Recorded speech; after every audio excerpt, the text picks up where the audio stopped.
Welcome back to another Tactical Thursday. Back here at Casa de Parker with the Subbuteo map out here. Tonight, or this afternoon, we're going to work a little bit with talking about the role of the outside back. And if you want to go through the phases really quick, and this kind of exercise, we're going to work with the red team. And the red team is going in this direction. So why don't we just kind of start here with the role of an outside back. So here we very important, kind of the qualities we look for in an outside back is somebody who can cover ground, someone that can deliver a really good pass over distance, someone that has that personality characteristic, wants to get forward, wants to win 1v1s, has a real eagerness to get forward and join the attack. Those are some of the qualities we look for in an outside back. In this kind of setup, we've got two teams playing in a 4-3-3. We're going to kind of set up this way just because this is the most, this is the way most teams play against us. So we're talking about the role of this outside back here. So the right back in a back four, and we'll go through the phases. So in possession, so if we're here so we're in B right now, so of A, B, C, D. So we've got possession in B, and our outside back currently is in channel number 5. So 1, 2, 3, 4, 5. And what we really like to talk about is angles, and we want to talk about how we can go through our progressions. So as we talk about our attacking progressions, so as we go through those, it's can she finish? So probably not in this position. Can she pass to someone can finish? Yes, I would say from here. Or can we get maybe the center forward in behind by splitting this gap here? Or maybe we can play a ball over or between these two players here and maybe get our outside forward in. Can we break a line? So now her question is going to be is can we look at the lines here on the field? So we've got a back line here, and that's naturally what we want to look for. Can we break the back line? If not, can we break this midfield line? Right now the blue looks like they're playing with two holding midfielders. There's a line to break there. There's an attacking midfielder line we can break, and then there's this front line that we can break. And for us, the easiest way that we like to talk about doing that is if we can break the back line. And what we'd really like to do is to avoid the vertical ball, the ball that gets out here in lane 5 or lane 1 and gets played into the same channel. I think we see that a lot at the club level. The ball just plays big into the corner and they're hoping that we can run down and win it. And if we can do that and that's successful, fantastic. But often than not, we're putting, we end up giving or losing possession of the ball when you see that happen. Why? Because it's a really vertical ball here that gets played that usually this defender or the goalkeeper will cut out because we play the ball into a space where it's usually kind of a 3v1. Now it's great if this player here can win that, and we want to take advantage of that if we're able to do that. But 9 times out of 10, what we're looking for is for these two players, the two wingers in this situation, to try and be in different lanes. So if she's a little closer to 4 or to 2, she's a little bit closer to the middle of the field, then we'd like to have our winger wider. All right, and then inversely, if she's all the way out here in this outside channel, we think it works a little bit better to bring this player in so she's at an angle as well.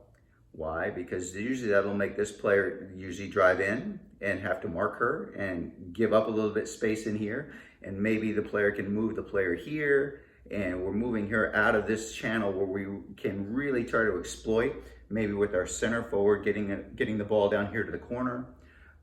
Maybe it's allowing this player to take the space.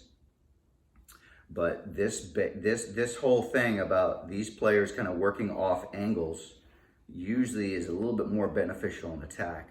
Now, I'm not saying that we can't just play a ball in here that maybe then gets played back on a diagonal and then we play the ball into the other side.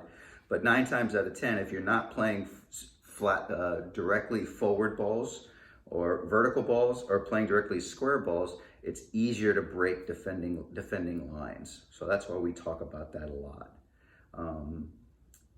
We know we always love talking about attack, so we kind of always start with that. But what happens when we lose possession right away? What's her role? 9 times out of 10, when we're playing a back four against a front three, these outside backs are really responsible for man marking. And it ends up being a 1v1 here or a 1v1 over here. And that's a battle we have to win. And in transition, it's immediate. Can we, if we can get pressure on the ball right away defensively, and deny the team going forward, that's ideal. And how can this player deny the ball going forward? And that's maybe just marking tight and getting in a space to make sure that this player here knows that this pass is not open. Or if she plays that ball forward, to make sure that when that ball gets played in, now we're into a defending phase now, making sure she denies the ball going forward, try and make her play back. Don't allow her to play into the big space. If we can force it out wide, ideal, but if we can't, we can't. But most importantly, you know, don't let them get on goal. So it's deny forward, pressure on the ball, force one way.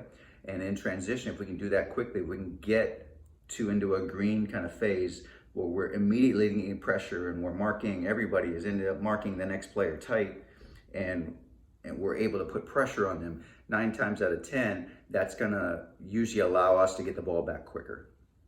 So that's really that role of this outside back in defending and in that transition moment is, can we isolate and make sure we win that 1v1? And then it works kind of the same way when as soon as we win the ball back, it's wow, if we end up putting pressure on it and she ends up playing a ball in here that our center back's able to intercept, boom, can we get into transition right away? Can you get in behind this player? Now all of a sudden we're taking advantage. We're recognizing right away that ball's getting intercepted and we're winning this 1v1. And now we're gonna force them back. Why? Because if we can get ourselves forward, what does this player have to do? She either steps here or she's got to drop right away because of this run. I mean, the quick transition to go ahead and get ourselves forward and to put pressure on the other team and to force them back. We want these two outside forwards for our opponents to think that they're outside mids and have to defend all the time.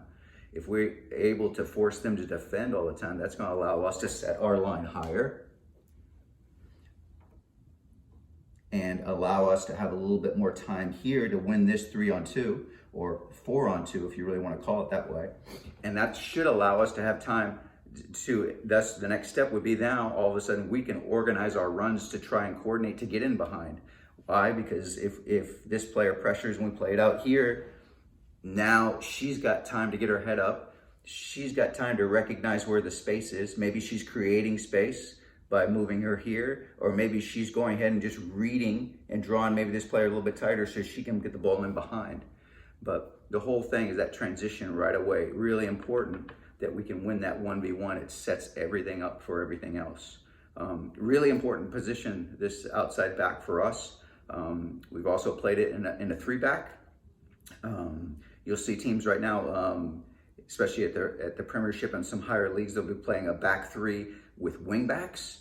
So their outside players are both kind of midfielders and outside backs at the same time. Why? Because they've got a little bit more cover here and they're playing 3 center backs. You'll see a lot of German teams playing kind of this way with wing backs, and the wingers up front are a little bit more central. So this really exploits or really highlights the fact that these outside players have to be able to get up and down. So for us in our system, outside backs really important. That's a battle that we usually want to say we can win when we're playing against any team. We want to have a big advantage there because we think that just kind of gives us another plus on the overall scheme of things. But a little bit of insight there. Hopefully it was something good to put in your thinker, and looking forward to feedback. Appreciate people tuning in, and looking forward to our next edition. All right. Thanks a lot.